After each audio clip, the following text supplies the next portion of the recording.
11 अप्रैल 1970 तीन अंतरिक्ष यात्रियों के साथ नासा का अपोलो 13 अपनी मंजिल चांद की ओर तेजी से बढ़ रहा था। इन्हें पृथ्वी से निकले करीब 3 दिन हो चुके थे। सब कुछ सही चल रहा था। तीनों अंतरिक्ष यात्री सफर का मजा ले रहे थे और पृथ्वी पर मिशन कंट्रोल में बैठे नासा के इंजीनियर हर डेटा पर नजर रख रहे थे। अगर सब कुछ ऐसे ही चलता रहता तो कुछ ही घंटों में वे लोग चांद की सतह पर कदम रखने वाले थे। लेकिन तभी अचानक एक जोरदार धमाका होता है। पूरा स्पेसक्राफ्ट हिलने लगता है। सारे सेफ्टी अलार्म तेजी से बजने लगते हैं। स्पेसक्राफ्ट का मेन ऑक्सीजन टैंक फट चुका था।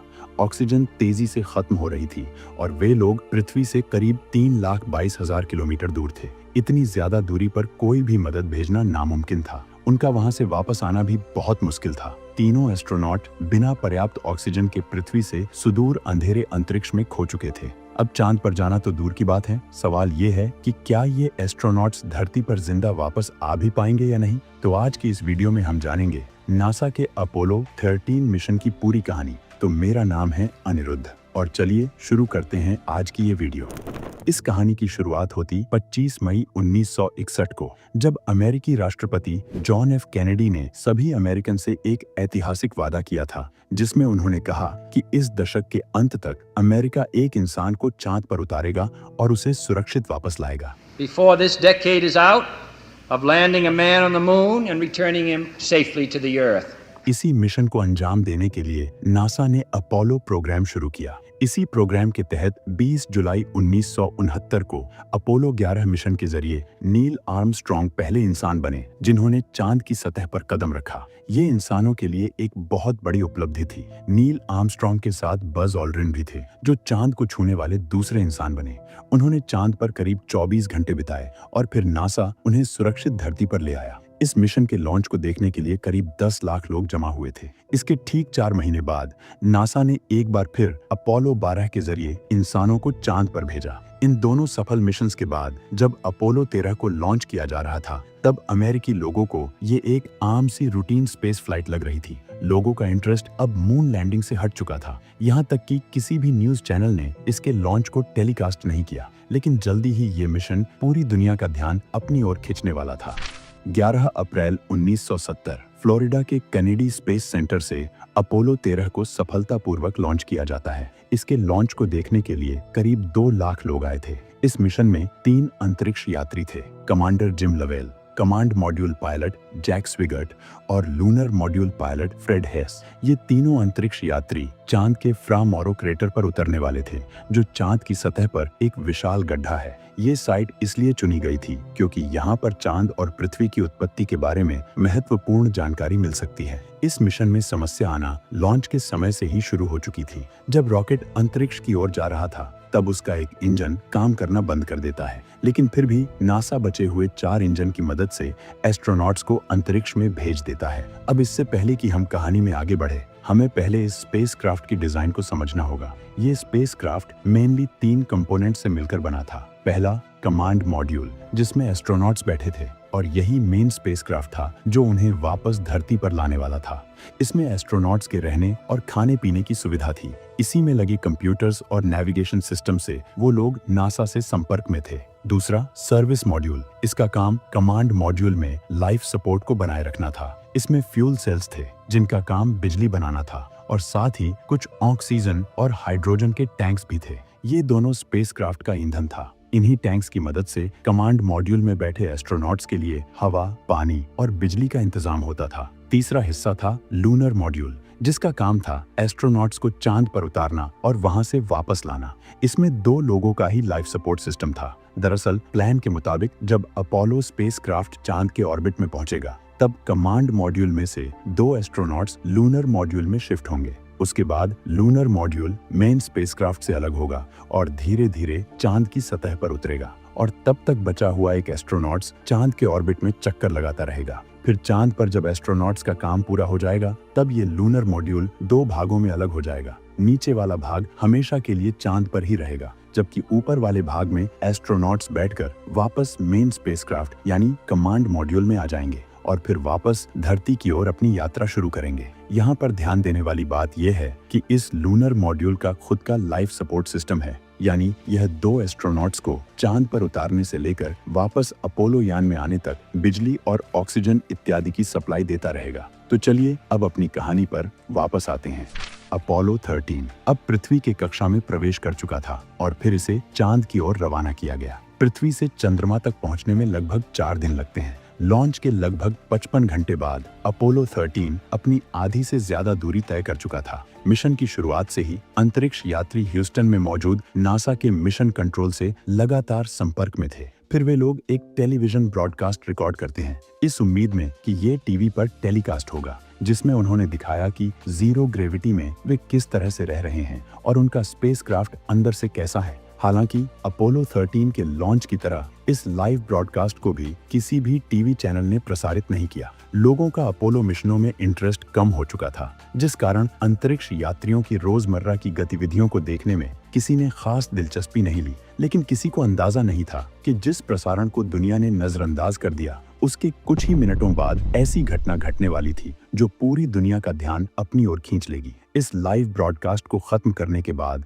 एस्ट्रोनॉट्स अपने रूटीन मेंटेनेंस के काम में जुट गए। हमेशा की तरह वे ह्यूस्टन में मौजूद मिशन कंट्रोल से संपर्क में थे और वहां से मिलने वाले निर्देशों का पालन कर रहे थे। इसी दौरान मिशन कंट्रोल ने कमांड मॉड्यूल पायलट जैक स्विगर्ट को ऑक्सीजन टैंक में लगे फैन को चालू करने का निर्देश दिया, जिससे लिक्विड ऑक्सीजन को ठीक से मिक्स किया जा सके। दरअसल जब भी कोई स्पेस मिशन भेजा जाता है तो उसमें ऑक्सीजन और हाइड्रोजन जैसी जरूरी गैसों को लिक्विड फॉर्म में रखा जाता है, ताकि कम जगह में अधिक मात्रा को स्टोर किया जा सके। लेकिन अंतरिक्ष में तापमान इतना कम होता है कि लिक्विड ऑक्सीजन जमने लगती है। इसे रोकने के लिए ऑक्सीजन टैंक में एक फैन लगाया जाता है, जो समय समय पर चलाकर ऑक्सीजन को सही अवस्था में बनाए रखता है। यह प्रक्रिया बेहद साधारण थी और इसे पूरा करने के लिए केवल एक स्विच चालू करना होता था। इसलिए जैसे ही मिशन कंट्रोल ने जैक स्विगर्ट को स्विच ऑन करने के लिए कहा, उन्होंने बिना किसी हिचकिचाहट के निर्देश का पालन किया और स्विच ऑन कर दिया। यह घटना 13 अप्रैल की रात की थी और बस इस छोटे से काम को पूरा करने के बाद सभी एस्ट्रोनॉट्स सोने की तैयारी में थे। अब तक अपोलो 13 3 दिनों की यात्रा पूरी करके पृथ्वी से लगभग 3,22,000 किलोमीटर दूर पहुंच चुका था। उनके चांद पर लैंड करने में कुछ घंटों का ही समय बचा था। लेकिन जैसे ही जैक स्विगर्ट ने स्विच ऑन किया, कुछ ऐसा हुआ जिसने उनके चंद्रमा पर उतरने के सपने को चकनाचूर कर दिया। स्विच ऑन करने के ठीक 1 मिनट बाद अपोलो 13 में एक जोरदार धमाका हुआ। यह विस्फोट इतना भयानक था कि पूरा स्पेसक्राफ्ट हिल गया और तीनों अंतरिक्ष यात्री अपनी अपनी जगह से उछल पड़े। उनके सामने मौजूद सिस्टम के इंडिकेटर अचानक लाल हो गए, वार्निंग अलार्म जोर जोर से बजने लगे और अंतरिक्ष यान के कई जरूरी सिस्टम्स ने काम करना बंद कर दिया। अचानक हुई इस अफरा तफरी में एस्ट्रोनॉट्स को कुछ भी समझ नहीं आ रहा था कि यह सब क्यों और कैसे हो रहा है। स्थिति बिगड़ती देख उन्होंने तुरंत ह्यूस्टन मिशन कंट्रोल को संदेश भेजा।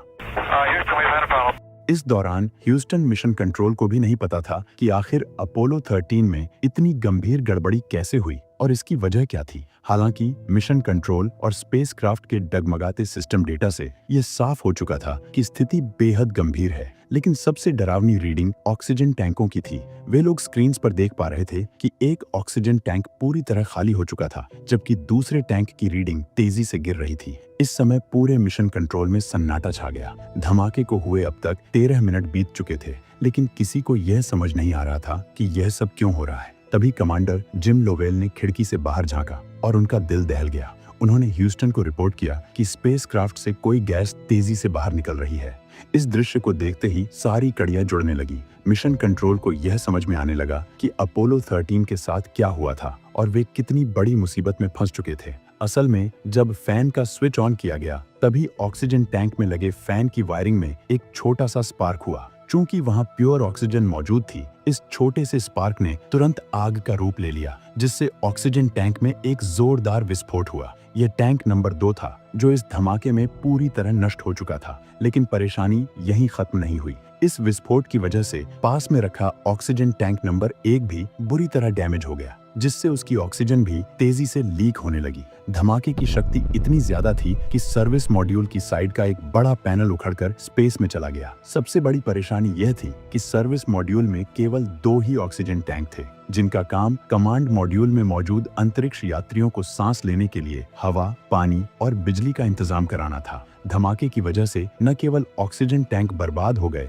बल्कि सर्विस मॉड्यूल में मौजूद 3 में से 2 फ्यूल सेल भी पूरी तरह खत्म हो गए, जो कमांड मॉड्यूल को पावर सप्लाई कर रहे थे। अब सिर्फ एक फ्यूल सेल से ही कमांड मॉड्यूल को ऊर्जा मिल रही थी, लेकिन यह स्पेसक्राफ्ट को चलाने के लिए पर्याप्त नहीं था। सीमित ईंधन और लगातार घटती ऑक्सीजन के बीच अब चंद्रमा पर उतरने का तो सवाल ही नहीं था। मून लैंडिंग मिशन को रद्द करने के बाद ह्यूस्टन मिशन कंट्रोल के सामने सिर्फ एक चुनौती थी, आखिर इन तीनों अंतरिक्ष यात्रियों को सुरक्षित धरती पर कैसे लाया जाए। इस समय अपोलो 13 धरती से करीब 3,22,000 किलोमीटर दूर था और इतनी लंबी दूरी से वापस आने में लगभग 4 दिन का समय लगना तय था। लेकिन इस खौफनाक स्थिति में इतने दिन तक जीवित रहना और सुरक्षित पृथ्वी पर लौटना नामुमकिन लग रहा था। मगर इस असंभव चुनौती को संभव बनाने के लिए ह्यूस्टन मिशन कंट्रोल ने अपनी पूरी ताकत झोंक दी। नासा ने तुरंत अपने सभी इंजीनियरों, वैज्ञानिकों, अंतरिक्ष यात्रियों से लेकर स्पेसक्राफ्ट डिजाइन करने वाली टीम तक हर किसी को इस समस्या को हल करने में लगा दिया।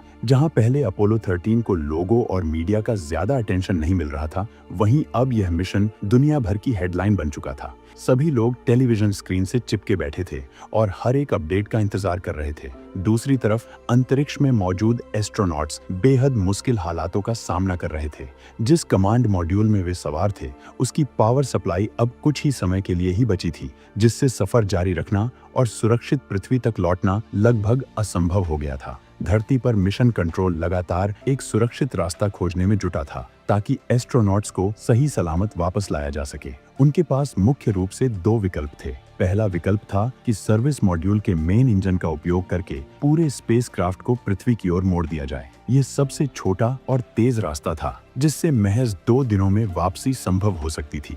लेकिन इस योजना की सबसे बड़ी समस्या यह थी कि सर्विस मॉड्यूल में हुए धमाके के कारण उसकी पावर सप्लाई इतनी कम हो गई थी कि वह 1 घंटे तक भी चल नहीं सकता था। साथ ही ये भी हो सकता था कि स्पेसक्राफ्ट में हुए धमाके से इंजन को भी नुकसान हुआ हो। ऐसे में मेन इंजन को चालू करने से पूरे स्पेसक्राफ्ट के ही ब्लास्ट करने का खतरा था। इसके अलावा दूसरा विकल्प यह था कि वापस लौटने के बजाय चंद्रमा की ओर बढ़ा जाए और उसकी गुरुत्वाकर्षण शक्ति का उपयोग करके पृथ्वी की ओर वापसी की जाए। हालांकि इस रास्ते से ज्यादा दूरी तय करनी पड़ती, लेकिन चंद्रमा के ग्रेविटेशनल असिस्ट की मदद से कम ईंधन की जरूरत पड़ती और ये ज्यादा सुरक्षित रास्ता था। इसलिए नासा के मिशन कंट्रोल ने इसी विकल्प को मंजूरी दी। साथ ही आगे की यात्रा के दौरान कमांड मॉड्यूल के बजाय इससे जुड़े लूनर मॉड्यूल का उपयोग करने का निर्णय लिया गया, जिसे चांद पर लैंड करने के लिए बनाया गया था। जैसा कि मैंने पहले ही बताया, इसमें अपनी खुद की ऑक्सीजन और पावर की सुविधा मौजूद थी। इसलिए ऐसा करके कमांड मॉड्यूल की पावर को बचाया जा सकता था,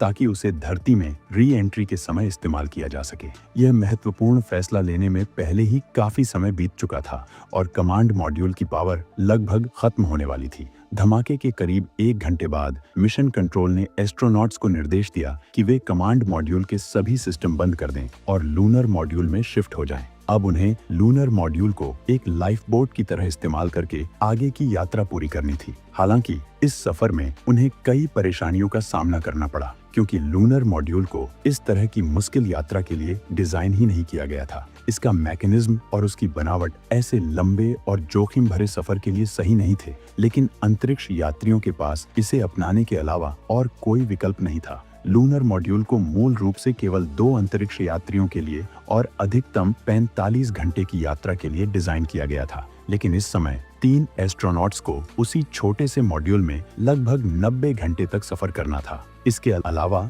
मिशन का पूरा नेविगेशन सिस्टम कमांड मॉड्यूल में मौजूद था, जिसका उपयोग धरती की ओर सही रास्ते पर बने रहने के लिए किया जाता था। यदि यह सिस्टम काम नहीं करता तो एस्ट्रोनॉट्स अंतरिक्ष में भटक सकते थे। इसलिए सबसे पहले कमांड मॉड्यूल के नेविगेशनल प्लेटफॉर्म को लूनर मॉड्यूल के साथ सिंक किया गया। चूंकि अब मून लैंडिंग का मिशन रद्द हो चुका था, इसलिए स्पेसक्राफ्ट के रास्ते को बदलना आवश्यक था, ताकि यह एक फ्री रिटर्न ट्रेजेक्टरी पर आ सके और चंद्रमा की गुरुत्वाकर्षण शक्ति का उपयोग करके पृथ्वी की ओर मुड़ सके। ऐसा करने का सिर्फ एक ही रास्ता था कि लूनर मॉड्यूल के डिसेंट इंजन को चालू करके स्पेसक्राफ्ट को सही रास्ते पर लाया जाए। लेकिन लूनर मॉड्यूल के इंजन को इस तरह से नहीं बनाया गया था कि इसे बार बार चालू और बंद कर सके। उस समय हालात ऐसे थे कि पृथ्वी पर लौटने के लिए एस्ट्रोनॉट्स हर जोखिम उठाने के लिए तैयार थे। इसलिए धमाके के लगभग 5 घंटे बाद लूनर मॉड्यूल के डिसेंट इंजन को 35 सेकंड के लिए जलाया गया, जिससे स्पेसक्राफ्ट को एक नए रास्ते पर मोड़ा जा सका। इसके कुछ घंटों बाद जब अपोलो 13 चंद्रमा के करीब पहुंचा तो लूनर मॉड्यूल के इंजन को दूसरी बार लगभग 5 मिनट तक जलाया गया ताकि गति को और अधिक बढ़ाया जा सके। सौभाग्य से लूनर मॉड्यूल इन दोनों बर्न को सहन कर सका। इसके करीब 2 घंटे बाद स्पेसक्राफ्ट चंद्रमा की परिक्रमा करते हुए उसकी फार साइड या डार्क साइड में प्रवेश कर गया।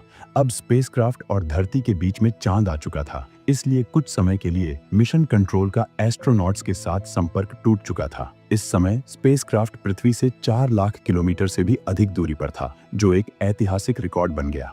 आज तक कोई भी इंसान इतनी दूर नहीं पहुंच पाया है। यहाँ एस्ट्रोनॉट्स को ये भी डर था कि क्या नासा से फिर से संपर्क हो पाएगा या नहीं। लेकिन जैसे ही स्पेसक्राफ्ट चांद के पीछे से धरती के सामने आता है, उनका संपर्क फिर से होने लगता है।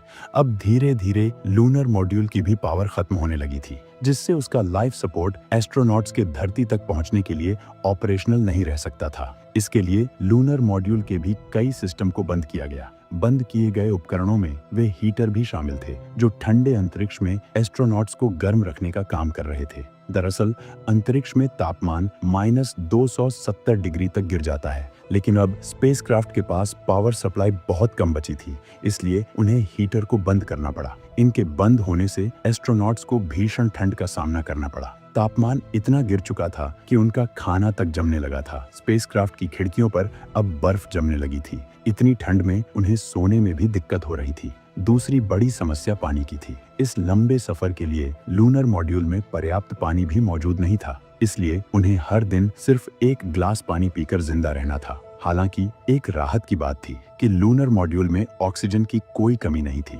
उसमें पर्याप्त मात्रा में ऑक्सीजन मौजूद थी और कुछ बैकअप टैंक्स भी थे। लेकिन उनकी मुश्किलें यहीं खत्म नहीं हुई। अब एक और गंभीर समस्या सामने आई, कार्बन डाइऑक्साइड का बढ़ता स्तर। दरअसल पृथ्वी पर हमारी सांस से निकली कार्बन डाइऑक्साइड वातावरण द्वारा संतुलन कर दी जाती है, लेकिन अंतरिक्ष में ऐसा कोई प्राकृतिक सिस्टम मौजूद नहीं होता है। इसलिए स्पेसक्राफ्ट में कार्बन डाइऑक्साइड के स्तर को कंट्रोल करने के लिए लिथियम हाइड्रोक्साइड के कैनिस्टर का इस्तेमाल किया जाता है। लेकिन समस्या यह थी कि लूनर मॉड्यूल में लगा कैनिस्टर केवल 2 लोगों के लिए डिजाइन किया गया था, और वो भी सिर्फ 2 दिनों तक काम कर सकता था, जबकि इसमें 3 एस्ट्रोनॉट्स को 4 दिन तक सफर करना था। इस वजह से मॉड्यूल के अंदर कार्बन डाइऑक्साइड की मात्रा तेजी से बढ़ रही थी, और अगर इसे समय पर काबू नहीं किया गया तो यह एस्ट्रोनॉट्स की जान के लिए खतरा बन सकती थी। कमांड मॉड्यूल में बड़े लिथियम हाइड्रोक्साइड कैनिस्टर मौजूद थे, लेकिन उनकी शेप और साइज लूनर मॉड्यूल के कैनिस्टर से बिल्कुल अलग थी। इस वजह से उन्हें सीधे तौर पर इस्तेमाल नहीं किया जा सकता था। ऐसी स्थिति में मिशन कंट्रोल ने एस्ट्रोनॉट्स को निर्देश दिए कि वे स्पेसक्राफ्ट में मौजूद चीजें जैसे प्लास्टिक बैग, पाइप और टेप का इस्तेमाल करके इस समस्या को हल करें। इस जुगाड़ से बढ़ती कार्बन डाइऑक्साइड की समस्या को नियंत्रित कर लिया गया, जिससे एस्ट्रोनॉट्स को थोड़ी सी राहत मिली।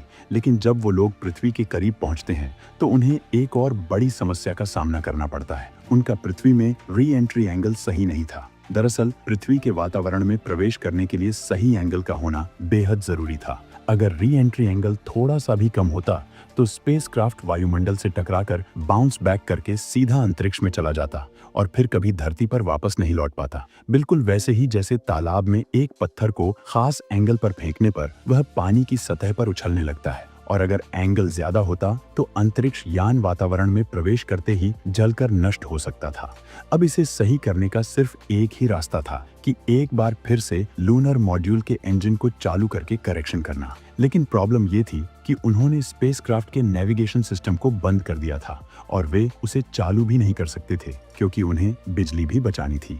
अब बिना नेविगेशन के कब, किस दिशा में और कितने समय के लिए इंजन ऑन करना है, इसका अंदाजा लगाना मुश्किल था, क्योंकि ये सब ऑटोमेटिकली कंप्यूटर कर देता था। लेकिन अब एस्ट्रोनॉट्स को इसे खुद मैन्युअली करना पड़ेगा। मिशन कंट्रोल ने कुछ कैलकुलेशंस किए और अंतरिक्ष यात्रियों को निर्देश दिया कि कौन से इंजन को कितनी देर तक चालू रखना है। 2 एस्ट्रोनॉट्स ने कंट्रोल्स संभाले। एक ने टाइमिंग पर ध्यान दिया और तीसरी बार लूनर मॉड्यूल का इंजन चालू किया गया। सौभाग्य से इस तीसरे बर्न को भी लूनर मॉड्यूल का इंजन झेल गया और एस्ट्रोनॉट्स ने री एंट्री के एंगल को भी फिक्स कर लिया। इन तमाम मुश्किलों का सामना करते हुए 17 अप्रैल 1970 की सुबह अपोलो 13 तेज रफ्तार से पृथ्वी के करीब पहुंचने लगा। अब इम्तिहान की घड़ी करीब थी। री एंट्री में अब सिर्फ 3 घंटे बाकी थे। मिशन कंट्रोल एस्ट्रोनॉट्स को निर्देश देते हैं कि वे अब कमांड मॉड्यूल में चले जाएं, क्योंकि सिर्फ कमांड मॉड्यूल ही पृथ्वी के वातावरण में सुरक्षित री एंट्री के लिए डिजाइन किया गया था। दरअसल पृथ्वी के वायुमंडल में प्रवेश करते समय तेज घर्षण के कारण अत्यधिक गर्मी उत्पन्न होती है।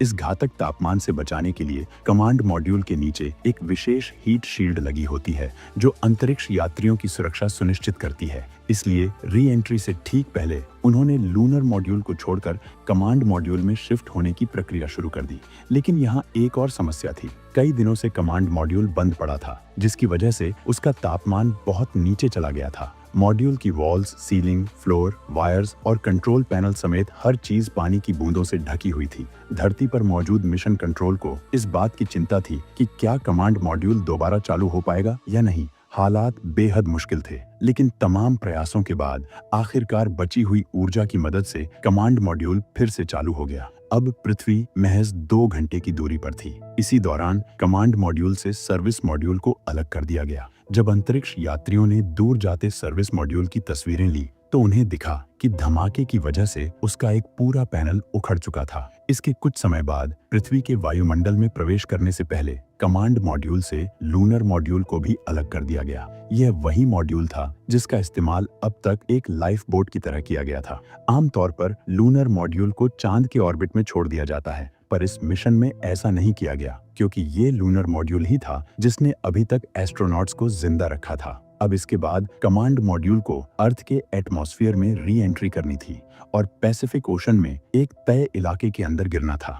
अमेरिकी नौसेना के जहाज पहले से ही इस एरिया में तैनात थे ताकि अंतरिक्ष यात्रियों को सुरक्षित बाहर निकाला जा सके। इस ऐतिहासिक क्षण पर पूरी दुनिया की नजरें टीवी स्क्रीन पर जमी हुई थीं। यह हैरान करने वाली बात थी कि जिस अपोलो 13 मिशन के लॉन्च पर लोगों ने ज्यादा ध्यान नहीं दिया था, उसी मिशन की वापसी को करीब 4 करोड़ लोग टेलीविजन पर लाइव देख रहे थे। स्पेसक्राफ्ट के री एंट्री के समय भी कुछ प्रॉब्लम्स थी। पहली कि कहीं ऐसा तो नहीं कि उस धमाके की वजह से कमांड मॉड्यूल की हीट शील्ड डैमेज हो गई हो। अगर ऐसा हुआ होगा तो पृथ्वी के वायुमंडल में प्रवेश करते ही स्पेसक्राफ्ट जलकर खत्म हो जाएगा। दूसरी समस्या थी कि अंतरिक्ष की कड़कड़ाती ठंडी की वजह से कहीं कमांड मॉड्यूल के पैराशूट जम तो नहीं गए। अगर पैराशूट नहीं खुले तो कमांड मॉड्यूल पृथ्वी पर क्रैश हो जाएगा। इन सब समस्याओं के बावजूद अपोलो 13 का कमांड मॉड्यूल हजारों किलोमीटर प्रति घंटे की रफ्तार से पृथ्वी के वायुमंडल में प्रवेश करता है। इस दौरान अत्यधिक गर्मी और आयनित गैसों की परत की वजह से अंतरिक्ष यात्रियों का मिशन कंट्रोल से संपर्क पूरी तरह कट जाता है। इसे ब्लैकआउट टाइम कहते हैं और ये आमतौर पर 3 मिनट तक रहता है। मिशन कंट्रोल में बैठे वैज्ञानिकों को उम्मीद थी कि अगले 3 मिनट बाद एस्ट्रोनॉट से फिर से संपर्क किया जा सकेगा, लेकिन 3 मिनट बीत जाने के बाद भी कोई जवाब नहीं आता। इसके बाद का हर गुजरता पल सभी को कई घंटों के बराबर महसूस होता है। सभी लोग दिल थामे कुछ अच्छी खबर का इंतजार कर रहे थे। जब तय समय से पूरा 1 मिनट ज्यादा गुजर गया तो पूरी दुनिया की सांसें थम गईं। न्यूज मीडिया के कैमरे आसमान में ताक रहे थे। एस्ट्रोनॉट्स की फैमिलीज उनकी सलामती की दुआएं कर रही थी। सभी के दिलों की धड़कनें इस एक विचार से रुक गई थीं कि कहीं अपोलो 13 के एस्ट्रोनॉट्स जान की बाजी हार न गए हों। लेकिन तय वक्त से करीब 1.5 मिनट बाद मिशन कंट्रोल को एस्ट्रोनॉट्स का जवाब सुनाई देता है, जिसमें उनकी सलामती की बात थी। चारों ओर खुशी की लहर दौड़ जाती है। कुछ ही मिनट बाद टीवी की स्क्रीन पर पूरा मंजर दिखाई देने लगा। हवा में पैराशूट उड़ते हुए दिखाई दिए जो कमांड मॉड्यूल को सेफली नीचे ला रहे थे। इसके कुछ ही देर बाद कमांड मॉड्यूल पैसिफिक ओशन में जा गिरता है, जिसके बाद यूएस नेवी द्वारा एस्ट्रोनॉट्स को वहां से रेस्क्यू किया गया। इस तरह अपोलो 13 के लॉन्च के 6 दिन बाद 17 अप्रैल 1970 के दोपहर करीब 1 बजे तीनों एस्ट्रोनॉट्स वापस धरती पर सुरक्षित लौट आए। नासा के इस मिशन को एक सक्सेसफुल फेलियर मिशन का दर्जा दिया गया, क्योंकि इसमें एस्ट्रोनॉट्स सही सलामत वापस तो आए, लेकिन वे चांद पर लैंड नहीं किए। इसके बाद इस मिशन में हुई गलतियों को सही किया जाता है और नासा अपोलो प्रोग्राम को जारी रखता है। इसके बाद 4 और मिशन भेजे जाते हैं और अपोलो 17 वो आखिरी मिशन था जिसमें एस्ट्रोनॉट्स ने चांद की सतह को छुआ था। अपोलो 13 की ये कहानी दिल को दहला देती है, लेकिन अपोलो 13 के बाद भी नासा से कई गलतियां हुई जिसमें एस्ट्रोनॉट्स की जान तक चली गई। इनमें भारतीय मूल की अमेरिकी अंतरिक्ष यात्री कल्पना चावला भी शामिल हैं। अगर आप जानना चाहते हैं कि कल्पना चावला के साथ क्या हुआ था, तो आप हमारा वो वीडियो भी देख सकते हैं। उसे देखने के लिए इस वीडियो को एक लाइक और चैनल को सब्सक्राइब करके आपके सामने आई इस वीडियो पर क्लिक कर दीजिए। मैं आपसे फिर मिलूंगा ऐसे ही किसी इंटरेस्टिंग वीडियो के साथ। तब तक के लिए धन्यवाद।